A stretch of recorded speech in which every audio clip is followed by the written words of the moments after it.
Right, the very last thing that we are going to look at is we are going to look at another Compton scattering, but this time we're going to do it for 2D. So you'll notice that my scattered photon is going off at an angle here. This is much more challenging than the last question, and this is certainly not an easy problem, but we have done stuff like this already. Instead of photons, we've talked about pucks colliding and all that fun stuff. This is a 2D glancing collision. So all of that stuff that you learned in the momentum unit on how to deal with 2D collisions, this is all of that stuff coming again. That's exactly what this is, a 2D collision. We've just thrown photons into the mix. Now we're going to do some positive conventions. So I'm going to call up and to the right positive. Actually, I'm going to say that this is north and this is east. I know it's not technically that because I haven't labeled that, but we're just going to put that in anyways. So this is a 2D collision. The first thing we are going to want to do, though, for any 2D collision, well, actually, let's hang on here. So if I know my scattered photon is going off this way, I should know by conservation of momentum that the scattered electron is going to have to go off this way somewhere.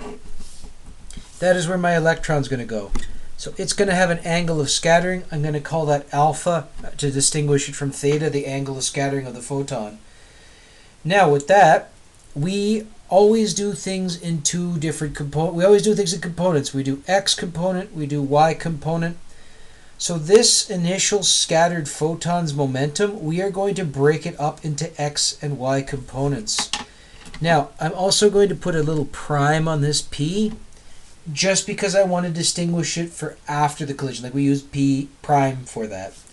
So this scattered photon after the collision, so I'm going to say that this is P photon prime. This is going to have an X component and a Y component. So let's just try and sketch that in here.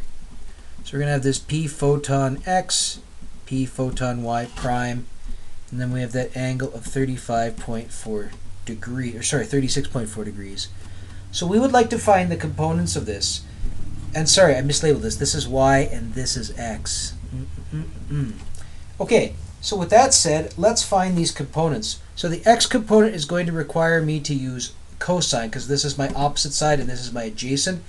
This is going to the east. We've called east positive. We can leave that be. So we know that ppx prime is going to be the momentum of the photon times cos of that angle, which is going to be 1.79 times 10 to the minus 23 kilogram meters per second, and then cos of 36.4 degrees. So that is going to give us the momentum of our photon after the fact in the x direction. So let's see what we get here. So we're going to get about 1.441 times 10 to the minus 23 kilogram meters per second. Again, it's going in the east direction. We'll leave it as a positive. The y component, we're going to use sign because it's opposite. The y component is also pointing up. We don't have to worry about the sign. Up, we've called positive. So ppy prime is just going to be pp prime times sine of theta. So we're going to do that 1.79 times 10 to the minus 23 kilogram meters per second sine of 36.4 degrees. And that is going to give us about 1.062 times 10 to the minus 23 kilogram meters per second. So all we've done at the moment is we've just broken down our momentum vector for the scattered photon. We've broken it up into x and y components. Now, in order to also do conservation of momentum, we probably need to know a little bit of information about the initial momentum of the system. The electron's at rest, no worries, so we don't have to worry about its momentum. But the incident photon, you'll notice that it doesn't give us the momentum directly, it gives us the wavelength. But we know the relationship between wavelength and momentum. We also know that this is just going to be h over lambda. So this photon initially, it has a wavelength of 40 picometers, or 40 times 10 to the minus 12 meters. Let's find its initial momentum. So the initial momentum of this photon is going to be about 1.6575 times 10 to the negative 23 kilogram meters per second. This photon is going to the east. we'll leave that as a positive. So we have everything ready to go in order to determine the electron's velocity after the collision. So we are going to look in both directions. We're going to start with the x direction. So I need my momentum initially in the x to equal my momentum final in the x.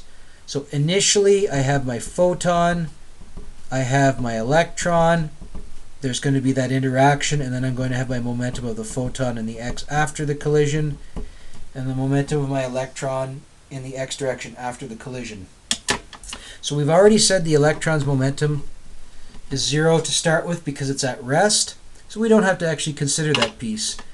Now, if I would like to find the velocity of the electron, I'm probably going to need to find its momentum first.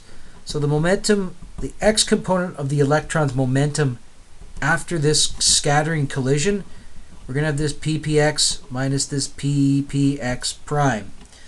So initially, we have that momentum of 1.6575 times 10 to the minus 23 kilogram meters per second, and we're going to subtract off our x component of the photon's momentum after the collision, so that 1.441 times 10 to the minus 23 kilogram meters per second. So this is going to give us, what is it going to give us here? We're going to get about 2.167 times 10 to the minus 24 kilogram meters per second. Now let's stop for a second and think about this. This momentum has a component, this component is positive. We see that this electron, we should expect it by conservation momentum to go to the right and down, or east and south. So its x component being positive tells us that it's at least going east in the x direction. That's a good start, so we're on the right track. Now we need to look at the y direction. So the y direction, same thing. We want the initial momentum in the y direction to be equal to the final momentum in the y direction. So we're going to have the momentum of the photon in the y direction plus the electron's momentum in the y direction to start with. Then we're going to have the interaction. Then we want the momentum in the y direction after the collision for the photon, and that of the electron in the y direction after the collision. Now this is why we like those 2D glancing collisions, because the electron's still at rest to start with, but we also notice that the incident photon, it's only traveling in the x direction to start with, so it doesn't actually have any y momentum to start with. This is great. So we know that 0 is just going to be ppy prime plus pey prime. Or the electron's momentum is going to be the negative of the y component of the electron's momentum after the collision is going to be the negative of the photon's momentum after the collision. And we already found this piece, so it's going to be 1.062 times 10 to the minus 23 kilogram meters per second. So the negative is telling us this is going down. That's good. We now have our components for the momentum. So let's find the actual total momentum now, and then we'll use that to find velocity. So total momentum. Let's draw the vector diagram. So I have this x component of my momentum. So we're going to sketch that in here. So we have our x component. So we're going to have that Pex prime. And then we also have that y component. Definitely not drawn to scale. So then after the collision, what I'm going to find here is I'm going to find my electron's momentum after the collision. So we want to find that angle. So to find the magnitude, we're just going to do Pythagorean, because we know it's just going to be the x component squared plus the y component squared and then square rooted. So I'm not going to plug in the numbers here because I don't have a lot of space, but basically we're going to take this piece squared plus this piece squared, ignoring the negative, because when we do this part we don't actually deal with the negatives. The negative is more to tell us direction, and then we're going to square root all of that. So if I do that, I am going to get, hang on here, we are going to get magnitude of about 1.084 times 10 to the minus 23 kilogram meters per second. But I'm not interested in momentum, I'm interested in velocity. We also know that P is just equal to mv. So my momentum is equal to the mass times the velocity.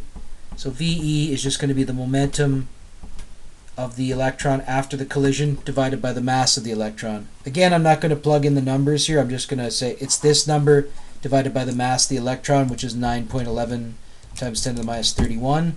So that is going to give us a velocity, magnitude of velocity of about 1.19 times 10 to the 7 meters per second. Now we might be clapping our hands and saying we're done. One more thing though. Velocity's a vector, so we're missing one more piece. We're missing that angle.